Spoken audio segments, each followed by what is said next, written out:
Well, welcome back, Mackey Arena here in West Lafayette, Indiana, day 2 of the Field of 68 road trip. And we are now joined by Omer Mayer, the star of the Israeli U19 team, one of the best players we saw in that tournament, who is now here to, I guess, play alongside Braden Smith, to play point guard with Braden Smith. You're here at the Purdue alongside. program. I think we're going to call it alongside, right? Let's start with this, Omer. Your initial reactions, you've been here for a couple months now, your initial reactions of Purdue, of college basketball life. I bet you can't wait until you see this building get filled up, huh?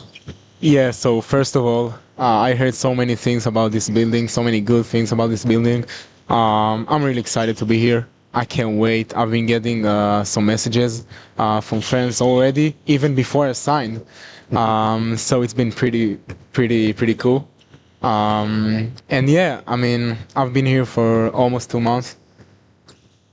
I couldn't ask for a better place for my stage of my career. And to be honest, also, if I'm leaving the professional experience aside, I didn't know that I can enjoy basketball as much as I do right here. So, yeah. Is it because it's a different feel, a different pressure that you're not like pro?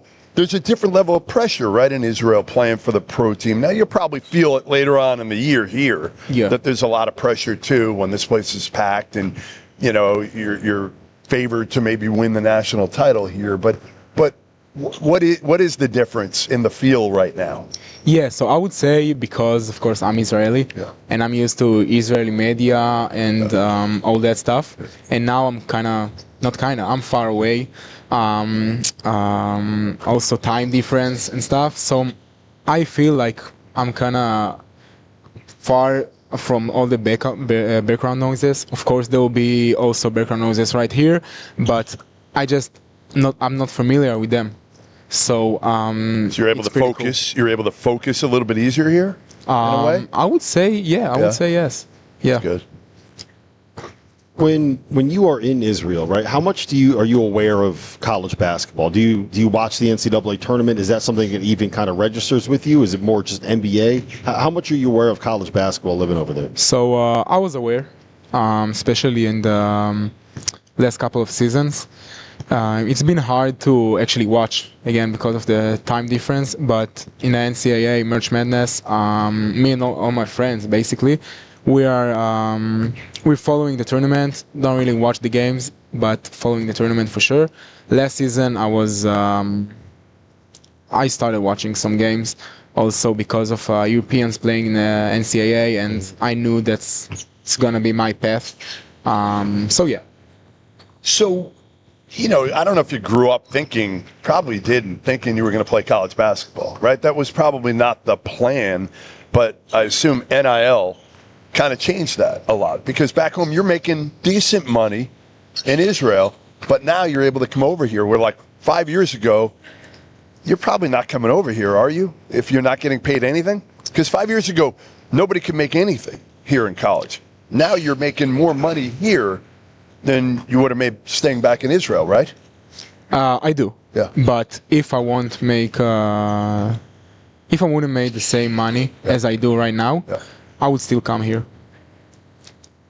Why? For sure. Because of Coach Painter.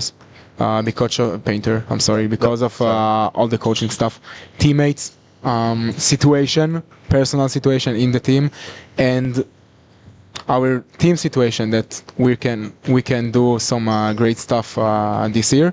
And even if the money back in Israel would be even more, I would still do the same for sure. All right, so you came here to play with the best point guard in the country, Braden Smith. Yeah. And you're probably more of a lead guard, right? He's what? You're probably more of a point guard. Oh, yeah. So you're sacrificing. You could have went other places and they would have given you the ball right away. Maybe, yeah. Probably. A lot of them. Maybe not everyone, but a lot of them. Especially after seeing you play this past summer. A lot of them would have given you the ball. Why? Why did you come here to share and wait your turn probably before you get the ball in your hands all the time? So, as I said, it's really, when I started talking to Purdue, I was amazed by the coaching staff and how they treat me. And Just listening to Coach Berners on our calls was amazing. And then Braden texted me before I signed, and he texted me by his own. And of course, my first reaction when I saw the roster was, wait, they have a really good point guard. And then he texted me, and I'm like, all right, maybe we can do something right here. And as I got to know him just a little bit, I saw his personality, which is unbelievable for me. And and I decided to go for it, to show that I can also play the two, because now if I'll get to a situation wherever it will be, and I want to achieve my goals, I can do it either on the one spot or on the two spot. So Braden and all of the team and all of the coaches, like seriously, has been helping me to develop my game as a combo. As a combo, yeah. And of course, when Braden is not on the court, I'm taking responsibility. I'm leading the team. So I don't know if you know this, Goodman, but Braden Smith's not the only Purdue connection that you had, right? You played with Trevion Williams, and we'll ask you about that in a second. But I also heard that one of the reasons you came here was, so Carson Edwards, right? Former Purdue legend, one of the best shooters that we've seen, set a record by hitting like 9 threes in a quarter for Bayern Munich, right? That was against us. Ask him how many times he was guarding Carson when he hit those threes. Really? Were they all over you? All 9? No, not all 9. Most of them. I mean, it was 7? Probably. Like honestly, something like that. He shot Did you have your hands down? What happened? He's not that tall. You're mean, 6'3". He's like. I just couldn't guard him, to be honest. It was a shame, but there was 1-3. We were transition defense. He was running, and we meant to pick him up at like 3-pointer. So he just shot it from the volleyball line. Guess what? It went in. Swish, timeout, and like, what can we do? But he reached out to you afterwards to kind of say, hey, I went to Purdue, you should follow me there. So after that game, I was like in one free throw. I had a pretty decent game, pretty good maybe. So I was kind of what's the word? Confident. Yeah. A little swagger. They call it a little swagger. Not swagger because we're in Europe, but okay. Just confidence. Okay. No, I'm kidding. Just confidence. But they had a free throw, and I was talking to PJ, our assistant coach, before the game, and he said like, "Hey, tell Carson hi." So I was like, "Hey, Carson, PJ says hi," and he looked at me like, "What?" And I'm like, "Yeah." So a couple of weeks after, I was in a Hoop Summit. And he reached out, he texted me, and that meant a lot, for real. Like, he's a great player. I've been watching him since his time in Fenerbahce, basically, and love his game. And he just showed me how much of a family Purdue is. Yeah. So he played for Maccabi Tel Aviv, which is one of the biggest clubs in European basketball and European soccer, and. Denny Avdia was part of Tel Aviv, right? And Omri Caspi is there now, and obviously Trevion Williams plays there. You were the youngest player to make their first team. Is that true? 17 years old? I'm not sure about the youngest made the first team. I think it was Denny. But you were 17 when you played for the first team, right? Yeah, I was. So you're from Tel Aviv, right? And you're playing for this program that has that kind of European pedigree. What was that pressure like at that age, getting promoted to the first team? So during my senior year at high school, I was promoted to the pro team, as you said. It was a great experience, really challenging, really maturing, of course, being alongside pros at the age of 17. It has taught me a lot, to be honest. It will be a part of my career and my process from now on. All right, give us a breakdown. I watched a little bit of you this past off season, but give fans a breakdown of your game. Like, give me a full scouting report on you. Strengths, weaknesses. So I'll start with my strengths. Strength? Yes. All right, I'll start with strength. I think I have a pretty good ability to run the offense, communicate with the coach, communicate with teammates, and just run it pretty well so I can get myself and everybody involved. I love mid-range shots.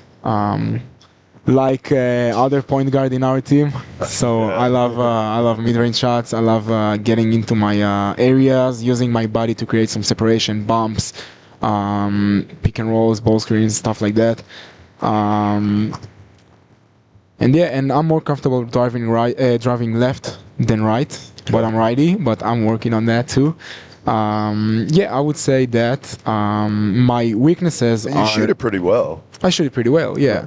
Oh yeah. We didn't I even get didn't to say that. it. From 3. Yeah, you Yeah, I mean, when I'm saying shooting off the dribble, mid-range, and threes, Yep. I'm comfortable with that.